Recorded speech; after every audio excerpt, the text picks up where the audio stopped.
The Tigers were home and on the road last week. We'll take a look back. The Tiger Basketball Report, presented by the Green Turtles, starts now.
For an athlete, there's nothing scarier than a torn ACL.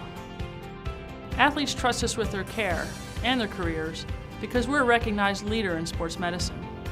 Get back to your active life sooner with MedStar Sports Medicine. White Market's ice cream plant is based in Sunbury, Pennsylvania, and it's locally owned and operated. We've been making our ice cream for nearly 50 years. We create roughly 70 flavors of ice cream right now. We use local ingredients, especially our cream, which is from our milk plant. The cream is what gives our ice cream a rich and creamy texture. Now, together with our customers, we've created a product called Peanut Butter Indulgence, which will be coming out this summer. It's a peanut butter ice cream with sea salt caramel swirl and chocolate-covered pretzel. How could you go wrong with that? Personally, I love our ice cream. If you come to our house at any given time, you'll find at least 5 packages of ice cream in our freezer.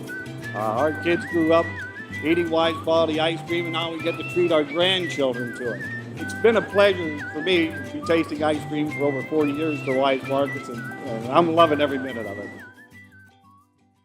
Welcome to another edition of the Tiger Basketball Report. I'm your host, Spiro Morekas, along with the head coach of the Tigers, Pat Skerry. And Coach, Tigers were home last Wednesday to take on Cornell, then went on the road Saturday to take on James Madison. Not the results we were looking for, but you look back at the Cornell game, the first 13 minutes were really good for the Tigers. Then things kind of went south. We got shelled from the three-point line. The kid Matt Morgan was sensational. I mean, made 9 threes himself. Set a CQ record for three-pointers and for scoring. Yeah, he's good. He's obviously has a chance to be the first or second all-time leading scorer in Ivy League history, behind Bill Bradley or ahead of him. That's pretty good. But we've got to. We've talked about having a clear understanding of what we can be good at. We've had some slippage defensively, statistically. We're not in a position to do that. We're just not. We've got to be better defensively. I think that hurt us in stretches in both our ball games last week. And then if the ball doesn't go in the basket, which can happen, you can't buckle down that other end. So. If we can get that right, Saturday we hadn't talked much about it. Saturday we did some good things offensively as far as taking care of the ball and, been to the game a couple times, got some good shots, played at a good tempo for us right now. But yeah, we got to get our defense back to where it had been most of the year so far. It's kind of odd in the Madison game. Let's skip to that game. You only had 7 turnovers for the entire ball game, which you'll take any day of the week, I'm sure. But you had a stretch there where against Elon, against William and Mary, against Charleston, slow starting in the first half, and then in the second half you would make a run. You ended up beating Elon by 17, Charleston and William and Mary. You couldn't quite sustain it. But then this past week against Cornell, you play really well the first 13 minutes. Against Madison, you have a 10-point lead at halftime. Mm-hmm. The second half was where things kind of fell apart. Yeah, Madison obviously came out. They were ready in the second half. And I didn't realize, I watched the tape coming home on the bus, that we came back and took the lead at the 4-minute mark of the second half. So we've, they told you, close, no cigar in quite a few of our games right now. I get as a coach, I feel like, other than I didn't like the tempo of the Cornell game. I don't think that's good for us. I feel like our our tempo has been pretty good in most of the games, other than probably the first half of Wilmington. I don't think we were as sharp as we need to be. I think most of the other ones, it's kind of been where we need the game to be. However, we've got to find a way to win some close ball games. Our record right now in a lot of games that are coming down the wire is not where any of us wants it to be. So the guys have been pretty good with working, and there's been certain guys are getting better on certain nights. Now it's like, we're gonna have some couple other games coming up that are gettable. How do we get one or two more guys playing at just a little bit better level? We keep trying to hop on them. These games are going to come down to one or two possessions a half, and it is a generality, but it's one of those things that I think is somewhat controllable for us.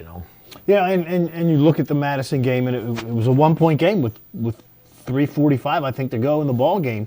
Didn't end that way, but I mean, you're right there in a place that Towson has never had a lot of success. Now 4-21 at the Convocation Center. Thank God they're blowing it up in 2 years. But you're right there, and just it was one or two possessions. They get that bigger lead, and then you can't overcome it. Yeah, I mean, we it's a 1-point game. We had back-to-back possessions where, we've been through as a staff the tape a couple times. I thought like the 28 possessions we had in the second half, I thought like 22, 23 of the shots I would take. We had one bad turnover in transition, one charge, and then two shots that were probably quick from Brian Fobbs. He's also your best scorer. So, I thought, we got... And do you think maybe he's putting too much pressure on himself?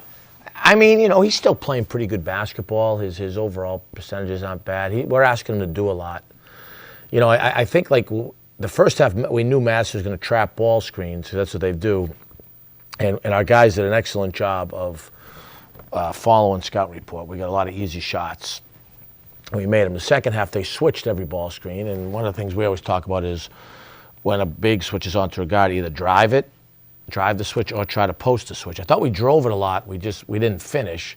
We probably need to do a little bit better job of getting the ball inside. I thought Solomon and Nakai were really playing well around the rim, and we didn't quite do enough to get them the ball more down the stretch.